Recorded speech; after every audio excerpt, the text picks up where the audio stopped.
बिस्मिल्लाहिर्रहमानिर्रहीम। अस्सलाम वालेकुम नाजरीन। मुझे कम अज़ कम ये यकीन हो गया है कि पाकिस्तान में बुरे दिन शुरू हो गए। जी हाँ, अल्लामा साद रिजवी साहब की मकबूलियत जूं जूं बढ़ रही है तो पाकिस्तान में बुरे दिन शुरू हो गए। किसके? पाकिस्तानियों के नहीं। नवाज शरीफ, इमरान खान या पाकिस्तान की जितनी भी सियासी पार्टियां हैं, सबके बुरे दिन अल्हम्दुलिल्लाह शुरू होने वाले हैं, बल्कि शुरू हो गए हैं। नाज़रीन, आज दो तीन चीज़ों के ऊपर बात करना बहुत ज़रूरी है। एक तो बड़ी मशहूर लेडीज़ कालम निगार है मेमूना हुसैन, उसने अल्लामा साद रिजवी साहब से मुलाकात की। उस मुलाकात का हवाल उसने अपने ट्वीट में बड़े खूबसूरत अल्फाज में किया।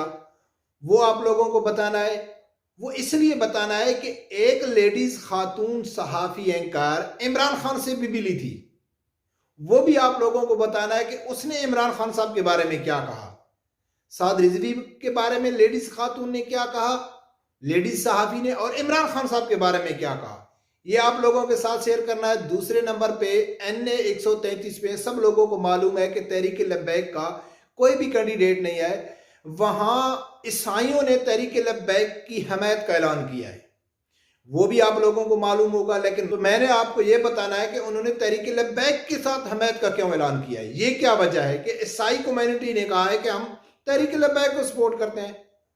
तीसरी सबसे बड़ी जो अहम खबर है, BBC ने दावा किया है कि हम क्या साद रिजवी साहब को मौलाना कहें या मुस्तकबिल का वजीर आजम कहें। तो BBC के आर्टिकल के मुताबिक उन्होंने क्यों दावा किया है कि आने वाले वक्त में अल्लामा साद रिजवी साहब पाकिस्तान के वजीर आजम होंगे, क्यों किया? ये तीन बड़े जो वजह है मैं आप लोगों के सामने रखूंगा।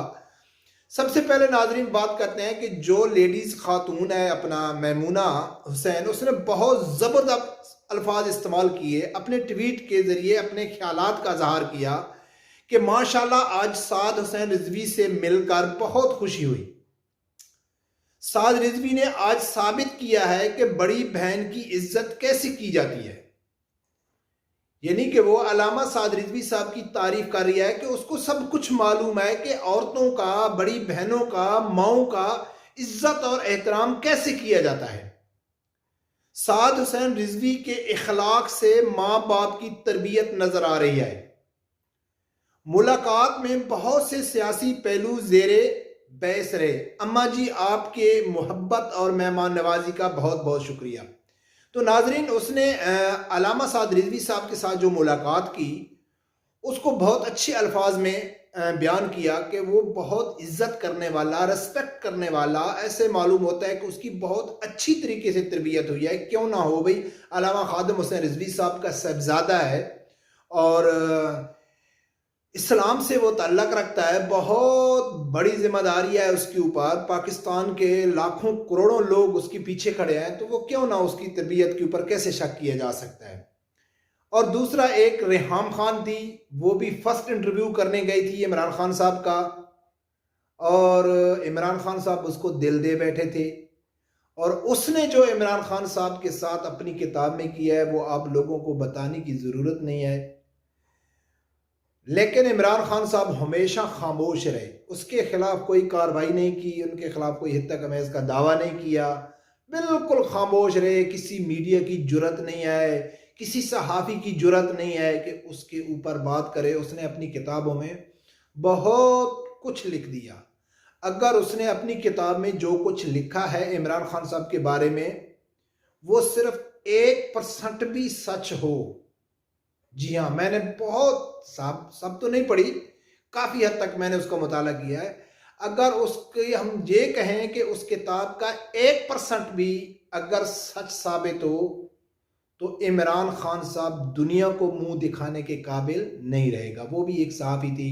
हरीम शाह जिस स्टाइल से इमरान खान साहब के साथ तस्वीर बना रही है वो भी सब लोगों को मालूम है। और हरीम शाह ने जो एक कुछ दिन पहले एक लाइव टीवी शो में शेख रशीद को क्या कहा है, शेखू के नाम पे उसके मोबाइल में नंबर ऐड है शेख रशीद का, आगे शेख रशीद ने क्या कहा है वो भी सब लोगों ने सुना है। हमको तो डर है कहीं हमारे इमरान खान साहब का नाम भी कहीं इमरानी के नाम से जो टिकटाकर है हरीम शाह, उसने ना ऐड किया हो तो आने वाला वक्त ही बताएगा। जवेद मियादाद की बात है कि इमरान खान साहब जब आप कुर्सी से नीचे उतरेंगे तब मालूम पड़ेगा कि आप कितने अच्छे हैं कितने बुरे हैं। पर कब ये बात तो थी उस सहाफ़ी की जो उसने अल्लामा साद रिजवी साहब के साथ मुलाकात की। दूसरी बात जो है नाजरीन की, जो ईसाई कम्युनिटी ने ऐलान किया है कि भाई हम अल्लामा साद रिजवी साहब को सपोर्ट करेंगे, क्या कहा है वो सुने फिर बात करते हैं। क्रिश्चियंस बरादरी के बहुत से लोग मौजूद हैं, हम इनसे जानेंगे इनका वोट बैंक जो है वो किस तरह। अस्सलाम वालेकुम जी। वालेकुम अस्सलाम सर। हमारा जो आपका नाम क्या है? अकबर। अच्छा, अकबर मसीह साहब हमारे साथ मौजूद हैं, यहाँ से इनका मौक़िफ़ लेंगे। आप कौन सी पार्टी को सपोर्ट कर रहे हैं यहाँ पे? TLP। किसे कर रहे हैं? TLP तहरीक लब्बैक या रसूलुल्लाह पाकिस्तान को। तहरीक लब्बैक को आप सपोर्ट कर रहे हैं? इसकी क्या वजह है, आपको खुद ही पता है कि किस वजह से कर रहे हैं। अच्छा, यहाँ पे तो तहरीक लब्बैक पाकिस्तान का उम्मीदवार भी नहीं खड़ा, तो फिर किसको वोट देंगे आप? जो भी खड़ा होगा उसको दे देंगे, नहीं तो नहीं देंगे। अच्छा, ठीक है। बड़ी खूबसूरत। तो नाज़रीन, आप लोगों ने सुना है कि मसीह बरादरी के लोगों ने कहा है कि हम तहरीक लब्बैक को सपोर्ट करते हैं। भाई क्यों भाई तहरीक लब्बैक को क्यों सपोर्ट करते हैं? एक तो उनको अच्छी तरह मालूम है कि जितनी भी अकलियती कम्युनिटी है, अकलियती यानी कि जो हजरात हैं, चाहे वो ईसाई हैं, सिख हैं, हिंदू हैं, कोई भी हैं, उनको अच्छी तरह मालूम है कि जितने हकूक हमको इस्लाम देता है, जितना तोहफ़्फ़ुज़ हमको इस्लाम देता है, कोई मजहब नहीं देता है, कहीं भी नहीं मिलता है जितना तोहफ़्फ़ुज़ इस्लाम देता है। एक तो उनको ये कन्फर्म है, दूसरा उनको ये मालूम है कि इस्लाम पाकिस्तान में तहरीक लब्बैक ही लेके आ सकती है, इसलिए उन्होंने कहा है कि हम तहरीक लब्बैक को सपोर्ट करते हैं। उनको मालूम है कि तहरीक लब्बैक जब आ जाएगी तो हमारे ऊपर सियासत करने वाला कोई नहीं होगा।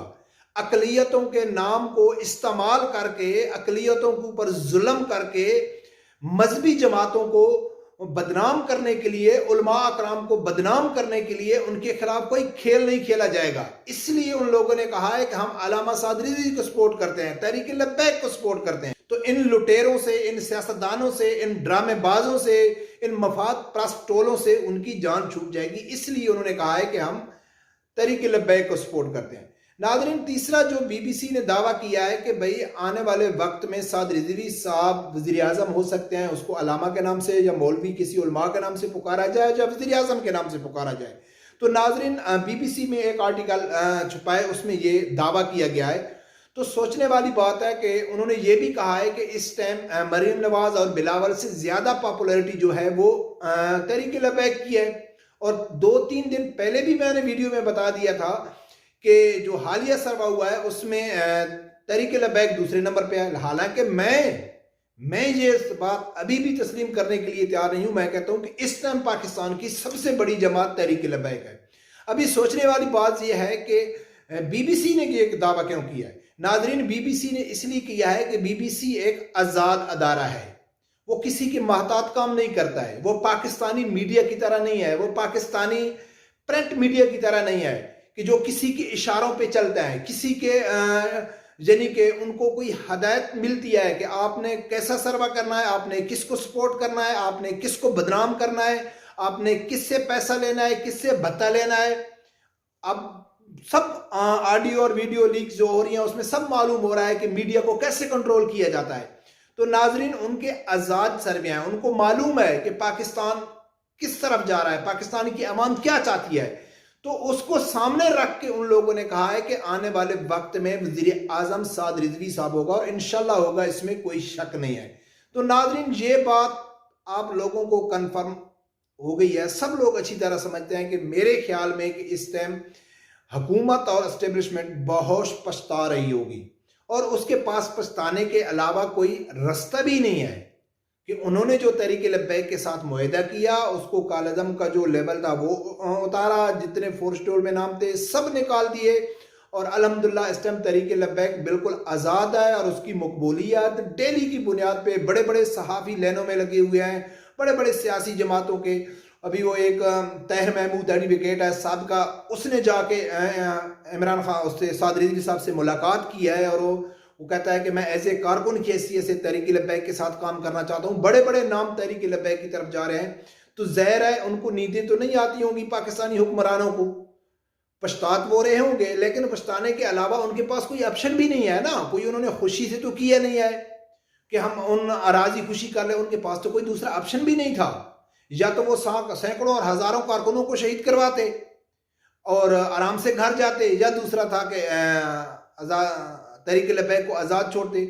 और ये किसी की मेहरबानी नहीं है, ये रब्बे परवरदिगार की मेहरबानी है। जब आप हक पे होंगे, आप जब सही रास्ता आपके पास होगा, आपकी नीयत पे कोई शक नहीं करेगा, तो इंशाल्लाह आपके लिए अल्लाह की ज़ात रास्ते खोलेगा, अल्लाह की ज़ात अल्लाह की तरफ से आपकी मदद आएगी, फिर आपके सामने कोई रुकावटें नहीं होगी।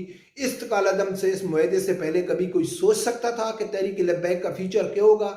अभी अल्हम्दुलिल्लाह जो तहरीक लब्बैक का फ्यूचर है वो बहुत ब्राइट है, बहुत आने वाले वक्त में बहुत बड़ा सरप्राइज देने वाली है। और पाकिस्तान के बहुत बुरे दिन आने वाले हैं सियासी जमातों के लिए, लेकिन आम पाकिस्तानियों के लिए अल्हम्दुलिल्लाह अच्छे दिन शुरू हो गए हैं। रब परवरदिगार से यही दुआ है कि अल्लाह ताला हर आदमी को हक सच सुनने की और उसके साथ खड़े होने की तौफीक अता फरमाए। अल्लाह हाफ़िज़।